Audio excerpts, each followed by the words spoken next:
Bom dia, time Ambev. Estamos aqui na quarta aula online de Excel. Hoje a gente vai trabalhar mais uma vez com a planilha, ensinar algumas funções úteis para consolidação de dados, majoritariamente. Então vamos lá. A gente está aqui com a nossa tabela que a gente vem usando sempre. Lista de usuários, área, tempo de companhia, idade de entrada, número de mudanças na companhia e o banco de horas dessas pessoas. Elas aqui estão organizadas por causa da última aula, né? Mas isso é indiferente. Vamos lá. Primeira coisa. Se eu quiser selecionar meus dados, aqui está tudo misturado. Fica complicado para ficar lendo. Essa lista é uma lista pequena, digamos assim. Se fosse, por exemplo, a lista de QLP de uma cervejaria inteira, seria muito maior. Aqui no caso eu tenho... São quantos funcionários aqui? Se não me engano eu tenho 30. Tenho 26. Poderia ter muito mais. Se eu quiser separar, por exemplo, por área, o que eu faço? Venho aqui, selecionei todo mundo. Classificar e filtrar. Aí eu ponho filtro. O que acontece? Ele vai pegar sempre a primeira linha da minha tabela e transformar no filtro. Tudo que estiver abaixo daquilo, ele vai considerar como opções. Por exemplo, na área, o que ele tem? Ele vai ver elementos que chamam engenharia, elementos que chamam financeiro, alguns que chamam GG, alguns que chamam PEC, alguns que chamam processo e alguns que chamam segurança. Então ele criou um filtro em que eu posso selecionar engenharia, financeiro, GG, PEC, processo e segurança. Aqui está tudo selecionado. Vou tirar selecionar tudo e vou escolher. Se eu quiser, por exemplo, financeiro, clico aqui, dou um OK, o que acontece? Só os elementos que pertencem ao conjunto que eu selecionei aparecem. Todas as outras linhas ficam ocultas. Como vocês podem ver aqui no índice, ele vai da linha 3 para a linha 9, 10, aí ele pula para 31. Ou seja, as linhas 4 a 9 foram escondidas, né? Por quê? Porque o elemento da área aqui não era financeiro. Eu posso fazer quantas seleções eu quiser. Por exemplo, aqui eu só retirei processo. Eu posso deixar só processo. E isso funciona para todas as minhas para todas as minhas colunas. O que eu posso fazer, inclusive, é fazer uma seleção mais precisa. Por exemplo, se eu quiser todo mundo que fez 3 mudanças, selecionar tudo aqui, 3 mudanças, e que pertence à área de engenharia, quando eu vier aqui, já reduziu o número de seleções. Por quê? Porque com 3 mudanças, eu só tenho pessoas na área de engenharia e processo. Se eu retirar processo e der OK, só sobrou engenharia com 3 mudanças. Aqui eu vou voltar tudo. Então, por exemplo, se eu quiser só um usuário específico, eu posso ver aqui no nome. Não faz muito sentido aqui, porque como cada pessoa tem um nome, eu teria que selecionar um a um as pessoas que eu quisesse, né? Mas eu posso fazer, por exemplo, banco de horas. Só quem tem um banco de horas de 1 hora, tenho 2 áreas. Quando eu vier em áreas, tenho 2 opções. Quando eu vier em tempo de companhia, também só tenho 2 opções. E assim por diante. Então essa é a primeira maneira. Esses aqui são os filtros que a gente chama. Eles estão aqui no canto direito superior. Mas usar esses filtros tem uma dificuldade. Qual que é? Você tem que considerar que as suas entradas estão todas corretas. Se, por exemplo, alguém escrevesse pack com packaging, que teoricamente para a gente é a mesma coisa, se eu fosse ver meu filtro aqui, o que ia acontecer? Nas opções de área vai ter tanto packaging quanto pack. Tudo bem, aqui só seria uma questão de deixar os dois quando eu fizesse a filtragem. Mas pode se tornar um problema. Como é que eu faço para ter certeza que os dados que vão ser entrados estão corretos? Para fazer com que o usuário do programa sempre coloque o dado corretamente, se eu souber previamente quais são as listas, qual uma lista dos valores que ele pode preencher, eu primeiro crio uma lista, por exemplo, engenharia, financeiro, gente de gestão, packaging, ou melhor, PEC, né? Processo e segurança, que são as minhas áreas. Aí eu seleciono onde eu quero reduzir as possibilidades do que ele vai escrever, clico em dados, validação dos dados, coloco permitir qualquer valor, quer dizer, você pode colocar o que você quiser. Eu mudo para lista, seleciono a fonte, que são quais os dados que eu posso selecionar, termino, mais uma vez, venho em permitir, mudo para lista, a fonte eu seleciono essa minha lista, quais são os dados que ele pode ter e dou um OK.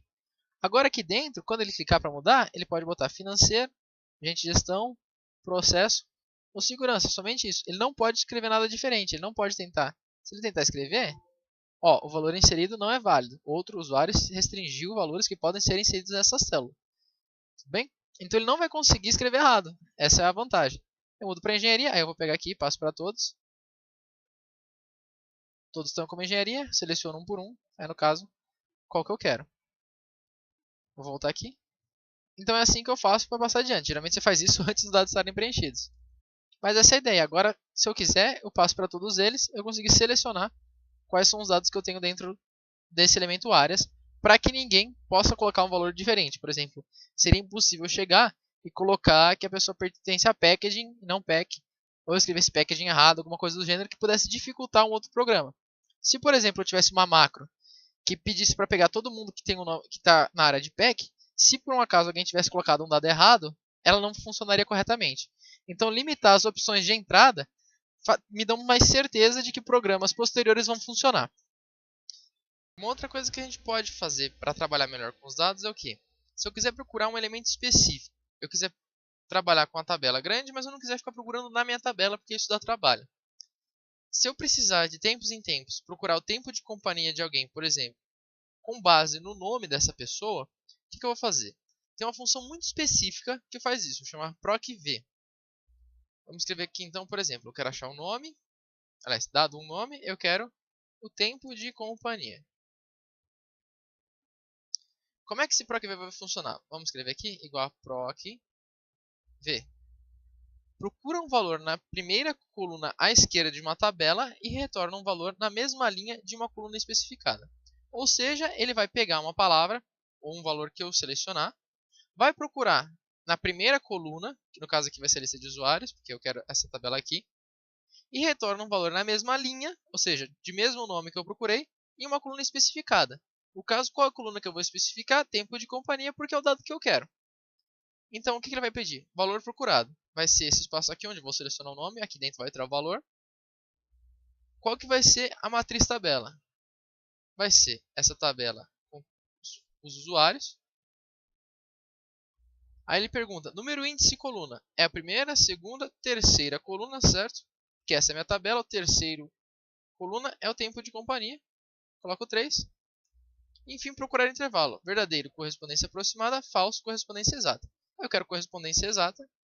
Ponho 0, que é falso. Linguagem de computador, como nós sabemos. 1 quer dizer verdadeiro. 0 quer dizer falso. Dou Enter. ND. Por que ND? Porque eu não tenho nenhum elemento selecionado para procurar. Eu tenho um espaço em branco. Ele dá como não tem resposta.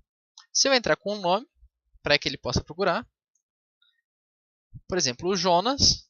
Ele encontrou aqui, viu a terceira coluna, tem 3 anos de companhia. Se eu mudar de nome para João, por exemplo,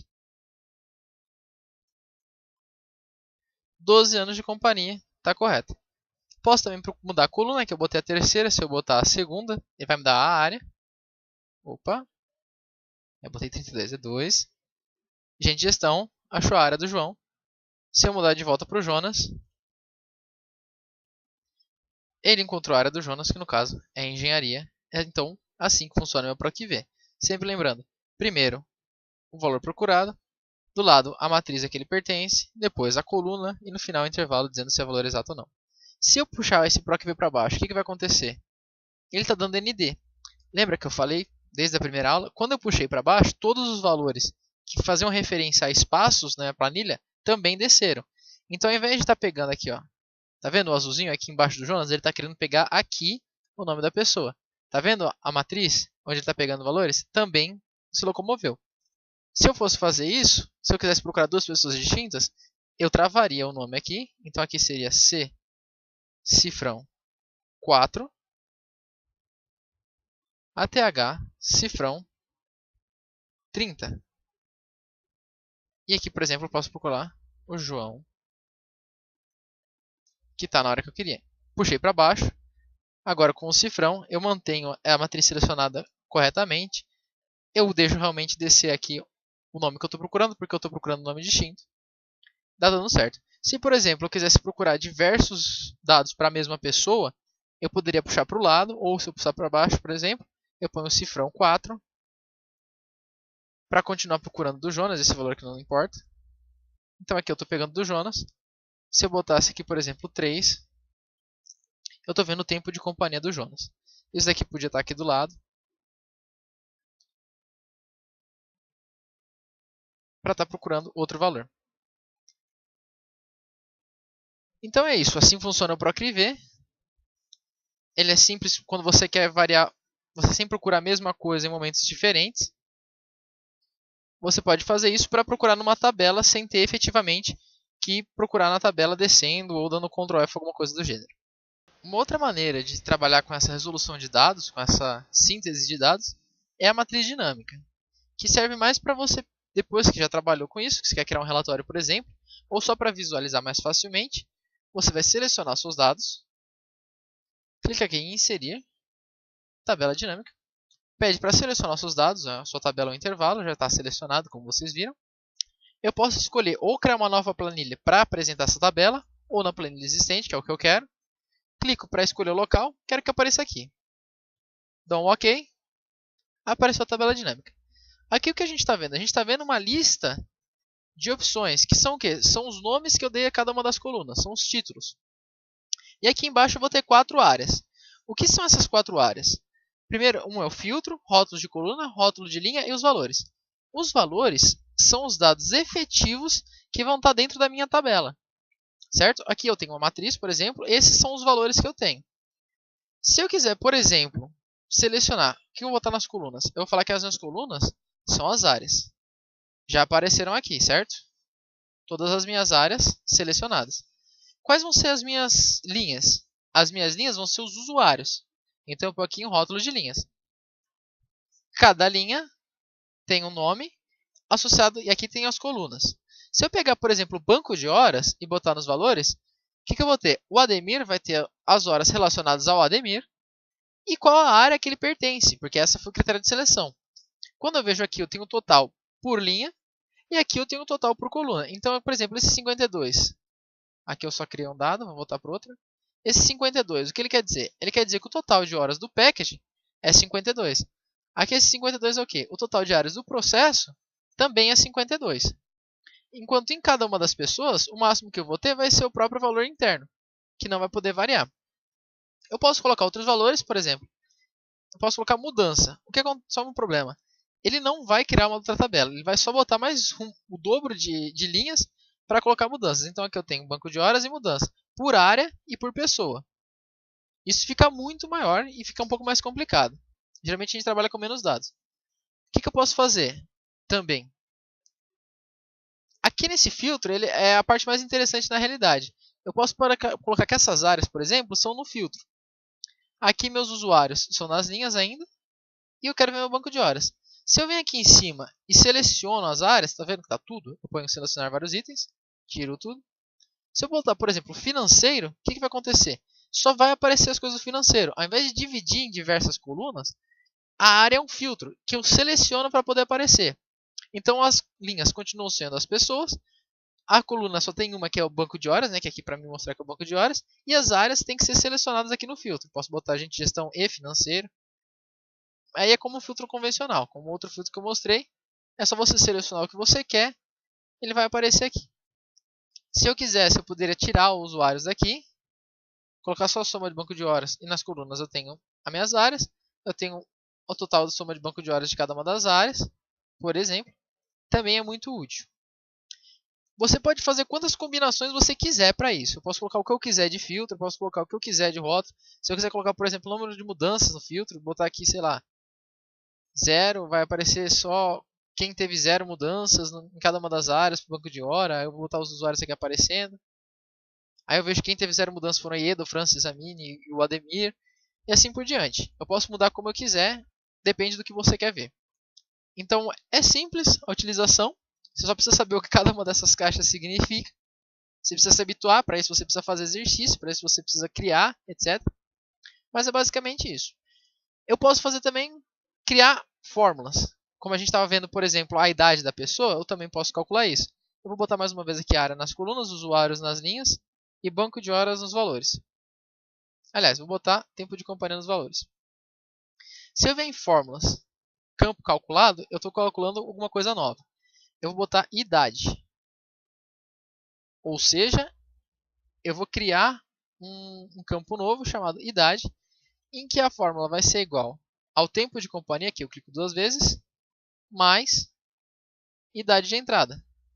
Quando eu der um OK, tá vendo que apareceu aqui uma idade? É o novo valor que eu gerei, ele não existe naturalmente.